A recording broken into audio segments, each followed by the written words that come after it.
Okay, Andy, let's talk about the breaking transfer news around the Premier League at the moment. Eberechi Eze to Arsenal. It looks like it's pretty much done and dusted for him to go to that side of North London. Of course, we know you're a Tottenham Hotspur fan, so we're going to get into your thoughts and feelings, of which you have many about this situation. But this is pretty unprecedented, sensational, the way it's changed from looking like he's definitely going to Spurs to now definitely going to Arsenal. What are your thoughts, mate? I'm just going to let you have the floor here because Eze is a wonderful player. Whoever gets him has a great player. And this is a coup for Arsenal and a really big punch in the gut for Spurs, it feels like. Yeah, let's just refer to this summer, henceforth, the summer of sagas, I think is probably pretty good in the Premier League with between Alexander Isak, we'll talk about, and now Eberechi Eze, Morgan Gibbs-White. There was a bit of an ordeal there with Spurs earlier this summer as well. You want my overarching reaction? It's just the same old thing happening again to the same club, and I think it's probably going to keep happening for a while until somebody new takes charge. I think of the football matters at the club. Daniel Levy has had an incredible run as chairman. The way that he's positioned the club and built the infrastructure for the club, and put it in a position to succeed going forward. It kind of feels like he's now the one thing that's still in the way of that happening and the way that deals get done at Spurs. It's just they move slow. They're always trying to get a couple million knocked off the price. Somebody else sees that. They see a good deal to be had. Arsenal come in and take a player who probably wanted them anyway. Let's not act as if Spurs are, massive victims here. He was, supported the club as a boy. He was in the academy when he was young. He wanted them initially to start the summer, and then it was Spurs, and then it was Arsenal again, and now it's then it was Spurs again. Now it's Arsenal again. So it's just, it's been a constant back and forth with him. It would have been an incredible signing for Spurs in a position of need, a player who fills a set piece, need that they have in the squad as well. It would have been, by my estimation, a pretty perfect fit for Spurs. And to have a deal like that lined up and to have put so much time into it as well during the transfer window to now just have 9-10 days left is it's really disappointing. It really, I don't know if you can hear it in my voice or not. I definitely can, but I think from the Arsenal perspective, they'll be feeling the complete opposite, Andy. I mean, they've got a player here who's on the rise, who's consistently done it in the Premier League now for several seasons for Palace, coming off being the FA Cup final winning hero, an England international now.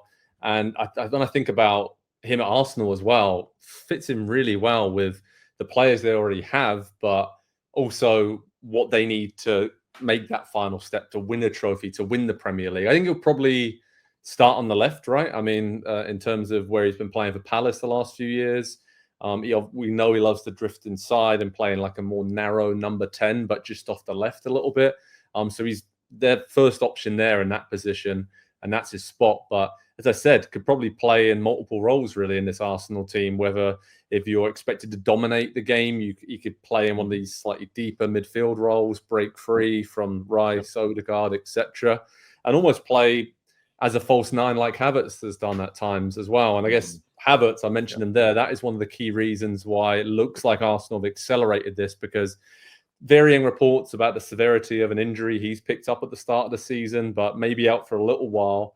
And they didn't want to get kind of caught short and left short like they were at times last season. So Eze's signing for Arsenal just kind of aligns with everything they've done this summer. Proven Premier League experience. Squad is deeper and stronger.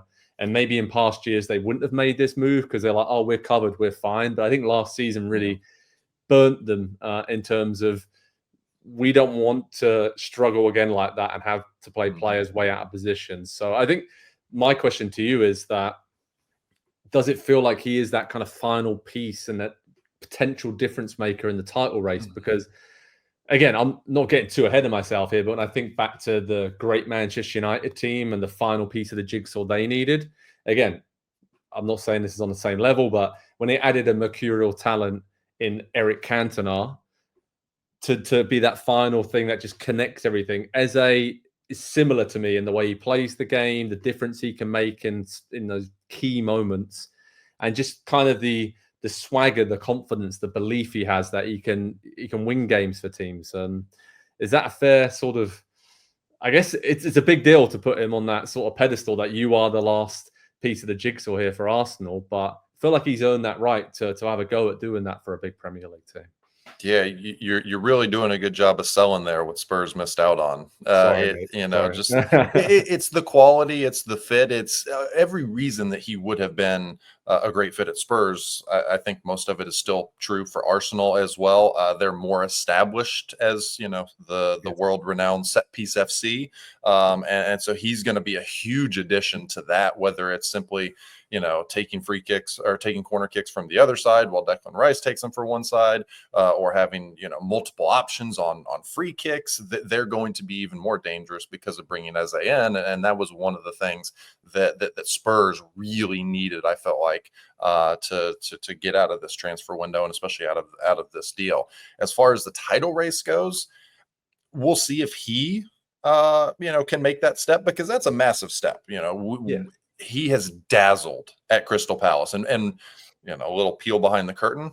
One of our favorite players, neutral, to watch in the Premier League the last handful of years. Just one of those mercurial talents. You use the word, and it's perfect there.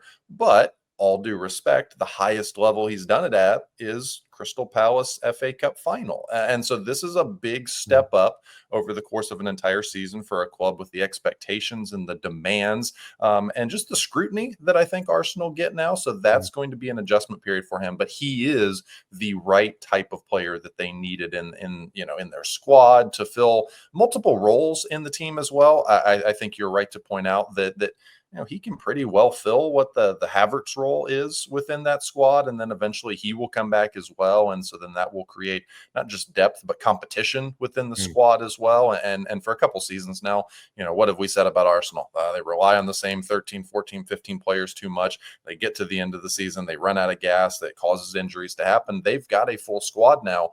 I still think I like Liverpool in the title race, but I might I think I might still like City over Arsenal, but I think they've closed the gap between and made it a top three teams that it's just about, how do you pick between the three of them right now, because they have so much quality of depth? Yeah, it's flip of a coin. I think I said it if you chuck Chelsea in there as well for this season. Those four are head and shoulders above the rest, and it's going to be small margins. But I think adding someone like Eze for Arsenal gets you that much closer, and I think the Arsenal fan base are going to be absolutely delighted to have a player of his quality and a player that's hungry to prove himself, right? Like Declan Rice, we've seen how well he's done since he arrived there, and so many other players. It's more than the quality of the player; it's sort of the character, and Arteta loves that kind of to test them and push them. And these guys know each other really well. I mean, Eze plays for England with Saka, with Rice, and others, and I think it's a really, really good signing. And I think as soon as Arsenal got a whiff that we can actually do this, Havertz's situation, maybe seeing how clunky they've looked a little bit in pre-season and at the start of the season as well, they realized they needed that extra bit of creativity to get to where they want to get to this season. So head over to Pro Soccer Talk at NBCSports.com for all the latest analysis on this developing deal. Eberechi Eze to Arsenal. It looks like right at the end, just when he thought he was going to go to Spurs. Sorry, Andy, but we'll keep you updated on the website of all the latest on his move and how he gets on. Very exciting addition once again for Arsenal this summer.